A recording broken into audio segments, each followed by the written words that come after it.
Welcome to the July edition of BBRO BeetCast. I'm Francesca Broom, your host and Knowledge Exchange Manager for BBRO. This month we'll be checking out the BBRO labs to find out how the final stages of the aphid survey are panning out and what the potential prevalence of virus yellows is likely to be. So here we are, a full 12 months since we moved into the Centrum building at the Norwich Research Park. We've got quite a nice office space here and the labs, and it is the labs I'm now going to go to in order to search out a rather elusive character, someone who's been hiding away for the last 8 to 10 weeks, working on the yellow water pan and checking for aphids.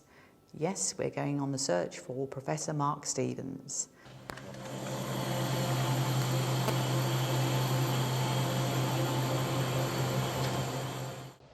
And here he is. It might sound a bit strange, but I believe you're fishing today, aren't you, Mark?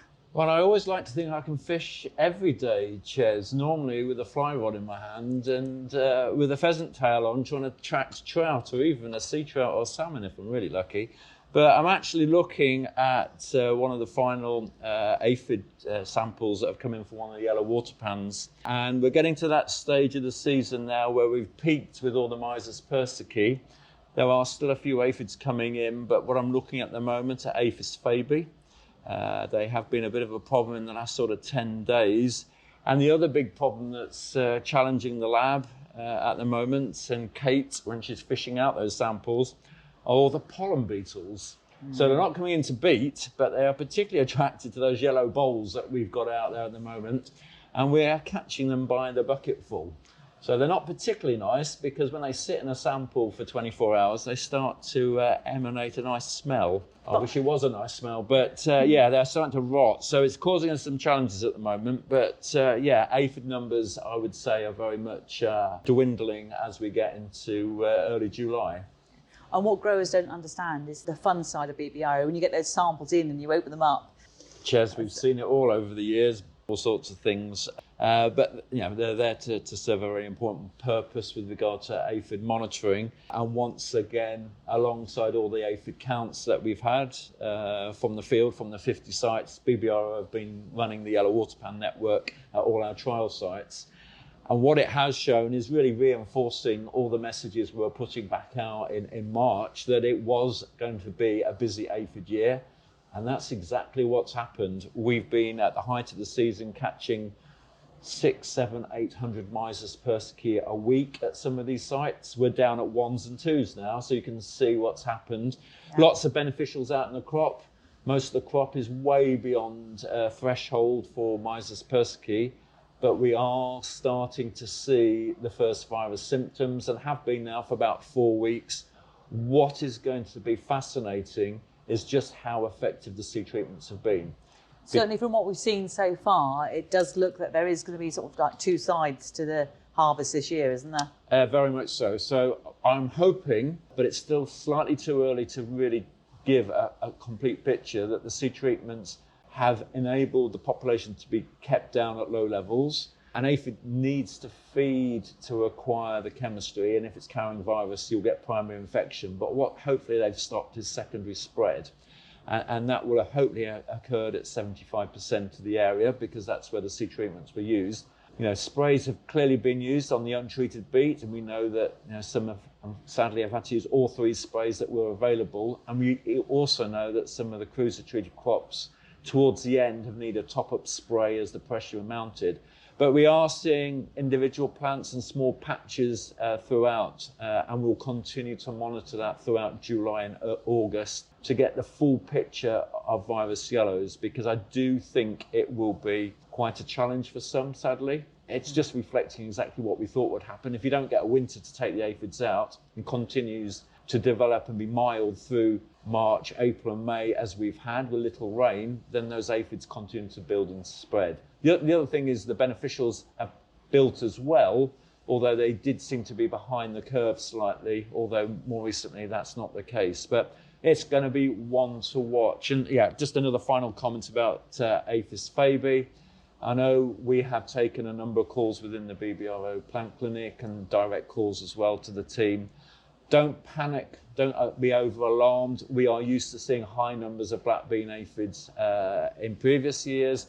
I've done trials over the last 20 years where we've treated there and there's no economic benefit to using aphicides. Let nature take its course. There is a threshold which is over 100 black bean aphids per plant in the field. That's massive numbers. Just let those beneficials take their course. And also you'll get entomophora, which is a fungus that attacks them as well, which will suppress their populations. But we're not alone with black bean aphid issues, because most of Europe seems to be suffering as well. So they don't transmit beet moles or beet chlorosis, but they can transmit beet yellows, but they tend to be sedentary and don't tend to move. So don't be alarmed by black bean aphids at the moment. And also growers shouldn't be alarmed to see small patches of virus yellows, because we'd almost expect that while they've got virus carrying aphids in the area. It's when it's the wider secondary spread that this issue. So please don't panic immediately if you see a few odd spots. Exactly, Chairs. And from the diagnostics we've done so far on the aphids, we're roughly around about 1% carrying virus. We've got a lot more still to test because we've been playing catch up with large numbers of aphids in the team. But it's nothing untoward. But yeah, if you've got concerns with virus yellows, the plant clinic's there to help, or just inform us so we can keep a close eye on, because those symptoms have started to develop and will continue to develop for the next sort of 6 to 8 weeks, I would anticipate. Mm-hmm. And as we arrived here, I came through what we call the convirons. Can you just tell us a little bit what's happening with those and what they're here for? So we're in the lab today rather than the field, and we do have a number of units, convirons or sanyos as well. We've got some these are small growth incubators where we can set up the temperature and the lighting regimes. We use these on they're a relatively small scale, some of them the size of your fridge freezer. The convirons are probably 3 times that size. And it means we can control everything that we need to do, as I said, light, temperature and watering regime as well. We can do small scale experiments in these, but we also use them for putting our cultures in for aphids and particularly the virus. So some of the work we've been doing, or my colleague Susanna Cobb with her PhD, we've been keeping individual strains of the viruses in those for inoculation of some of her work. But it just provides us a more control facility for BBRO to do this type of work, in addition to the larger glass houses that we use for other things that we have over at the UEA campus, the university campus here in Norwich. And I think the staff have certainly found those a bonus, because not only does it help in the research that we're delivering, but they also give off an awful lot of heat. So in the wintertime, we're all standing around the convirons, aren't we? Yeah, we can be. It depends on what temperature they're set up, and they also give a lot of light as well. So it can avoid the seasonal disorder as well. So yeah, they have their values not only for all the experimentations, but for keeping staff happy too. Right, so Mark, it's quite noisy in here. If we perhaps go somewhere a little bit quieter, and hopefully you'll just update us a little bit about the situation on fungicides. Yeah. Right, that's better. So we've actually gone to one of the stairwells, so hopefully you can still hear us okay. Mark, I know you've been desperately waiting for news of Caligula. I understand we don't know anything as yet. Perhaps you could just update us what is going on. So we're now in early July. The good news is we have had no reports of foliar diseases, unless you're going to start sending samples in now. But from our own intel from BBRO trials and wider, no powdery mildew or rust or even Cercospora following that warmer weather a few days ago. But that we are now coming into the season where we need to think about foliar disease control.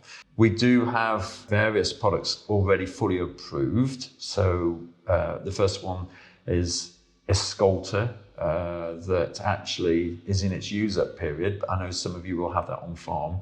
And then you do have the options to use Prairie Gold, Angle. There is some flutriafol available, which is on label for Cercospora and Rammularia, and then things like sulfur and whatnot for powdery mildew potentially. But what we have been trying to do, working in the wider industry, is to see if we can gain additional fungicide chemistry for the future. And one of those has been Caligula from Bayer, and that has the SDHI chemistry. As it stands at the moment, it isn't approved, but we are keeping a very close contact with Bayer.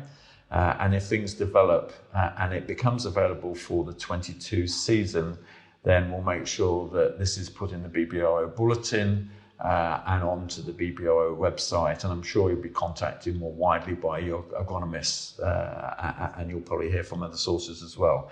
So we do have a portfolio of products that could well be extended before the end of the season. That will give you an additional product to apply, which will be really important because it does have SDHI chemistry that could be used for controlling and providing additional support to the products that we currently have. And if you want to refer to the products that are fully available, please go to the BBRO reference book because there's a whole page there of the products that are.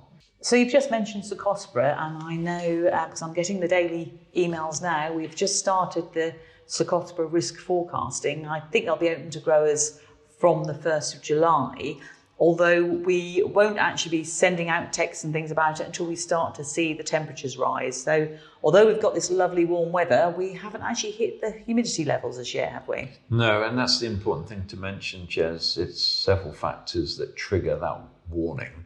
And although we have had temperatures as high as 33 degrees in East Anglia already for a day, then we just haven't had the other factors that are important, which is this high humidity or moisture. And you need them to go hand in hand for that to be triggered. And I think one of the biggest factors that we learned from 2020 is warm nights as well. When temperatures stay above 20 degrees, that really put the pressure on the crop when we did see Cercospora. So the forecast will be up and running. It will be there to a postcode level again, which is really powerful. So as and when that starts coming out, please keep an eye on it because hopefully that will help support, and then check your own crops as well, because the one thing we don't want is Cercospora to establish itself, particularly if we've got some virus out there, because virus yellows and Cercospora do not go hand in hand together very well, and we do not want defoliation of the crop as we go into early autumn.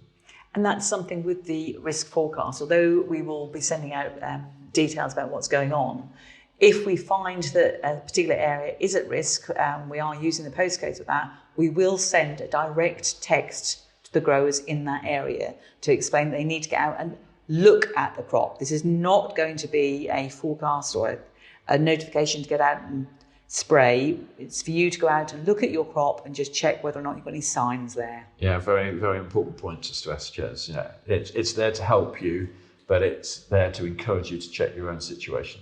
Yeah, and we could be monitoring that right through from now until September, depending on the weather that we have going forward. Even potentially October.